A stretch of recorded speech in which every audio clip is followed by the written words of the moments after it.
Hello guys, my name is Zhilin Guo and I'm the designer of this game.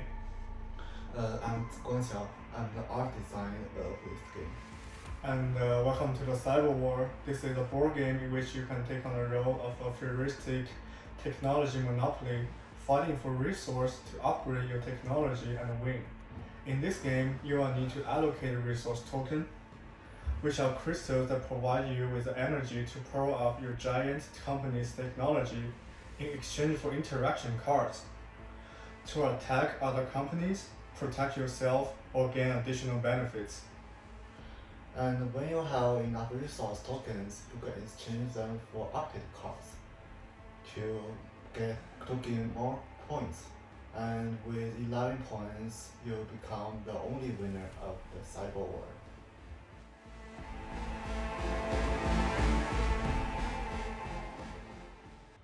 In this era where artificial intelligence is bringing great progress to society, we hope that game will allow players understand the basic of AI and bring them into the future world of technology. Not only that, but today's society development has led a few giant tech companies controlling the tools that humans use on a daily basis, the information that humans have access to, and even the direction of human technological development, which in our opinion may not always be positive. We want players to take on the roles of these corporations by first learning about today's hottest technology, as well as considering the crisis and the choices we face as human beings in a future world of technological monopoly, to bring the future into our reality to think about it.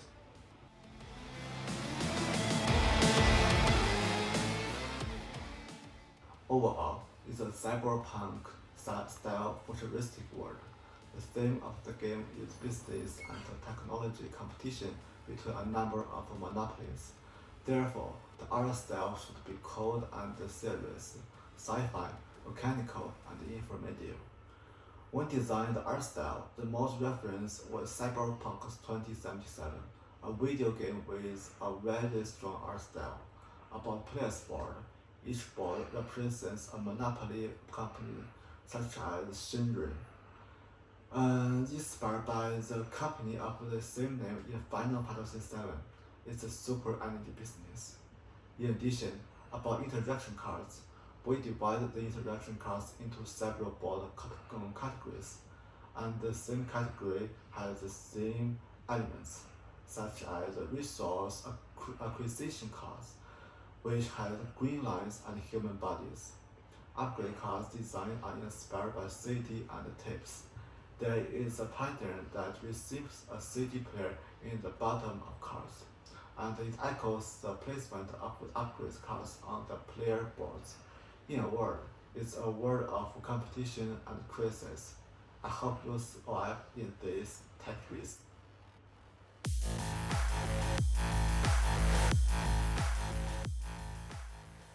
This game is played by 2 to 4 players, and each player is given a game board that represents a company. At the top of the game panel is where you can equip your upgrade cards and also where you can see your current score and buff. On the right side of the player board is the resource section, where you can categorize the resource tokens you've gained and to be ready for the subsequent card playing and exchange phases.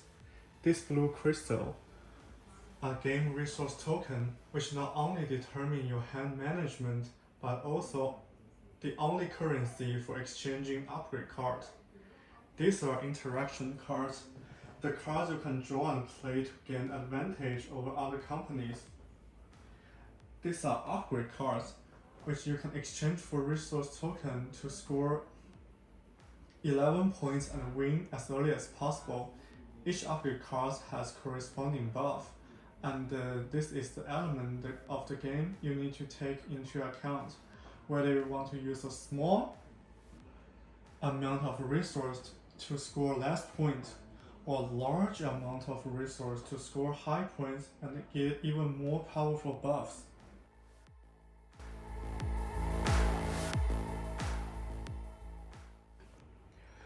During the preparation phase, one player is designated as player 1 and the order is counterclockwise.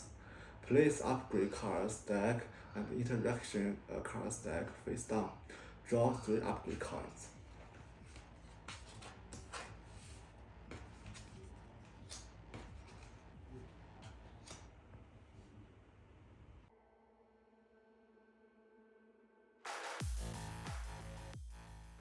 One.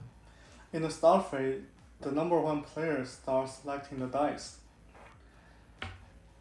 In counterclockwise, the player to the right of the number 1 player select the dice, and this player will become the number 1 player in the next round.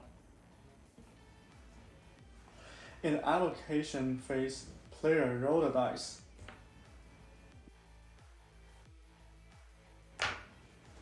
In the allocation phase, player roll the dice and receive the same number of resource token as the number of dice points.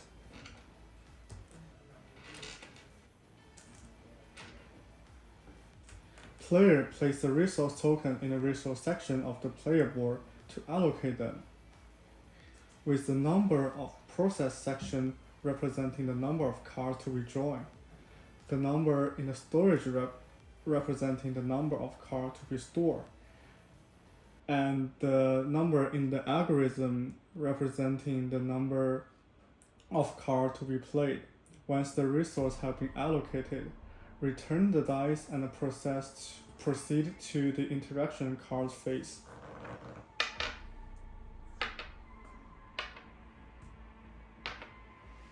In the interaction card phase, players collect the corresponding number of cards from the deck in order.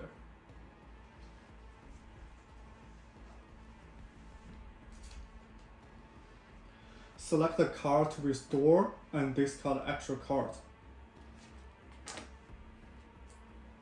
If you draw a trap card, you need to place them on display at the top of player board.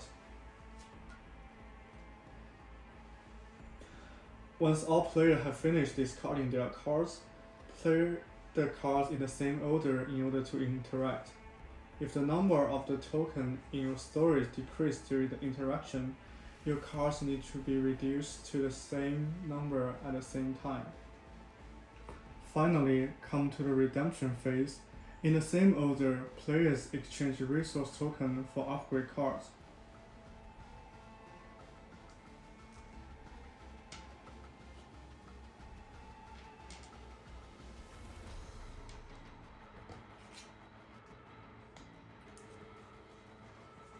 And when the upgrade cards are taken away, the number of upgrade cards is replenished by drawing them from the deck. At the end of exchange phase, if no player reaches 11 points, the game moves on to the next round.